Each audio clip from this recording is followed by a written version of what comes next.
এত টাকা খরচা করে আলু গাললাম, আলু কই?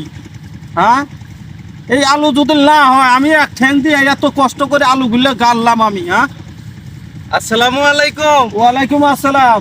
মুরব্বি খারাই কি আলু তুলতেছেন? আরে বাবা, এত কষ্ট করে এত পরিশ্রম করে এক ঠ্যাং দিয়ে আলু ঘটা গাছছি, তা আলুই দেখি না। কইলাম কলে বাজারে যাই আলু নিয়ে, বাজারে যাই কিছু বাজার করমু।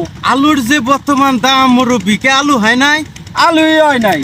আরে এত টাকা খরচ করে আলু গাললেন। হ্যাঁ? আইরে জিনিসপাতির যে দাম। এই আলু ঘটা তুইলা যদি আল্লাহ দিল নি, তুইলা দুলো বেচলাম নি, আমার এক মিনিট একটু আগাইলো নি। তাও তো ঠিক। বুঝছেন, এখন আয় দেখি আলুই হয় নাই। তাহলে করেন মুরব্বি, দেখি আরো দুই একদিন যাক, যদি আলু আলা বড় হয়। এখন দেখি আল্লাহর কাছে এটাই ভরসা, আল্লাহ দিলে কতক্ষণ লাগে। তাহলে আমি এলা বাজারে যাবো, তো বাজার করবার যাইতেছি। আচ্ছা যান, আমি এই আলুর ক্ষেতটা পুরোটা দেখে তারপরে যাবো বাজারে, তুমি দেওয়া হয় একসাথে বয়ে চা খাবো নি বাবা।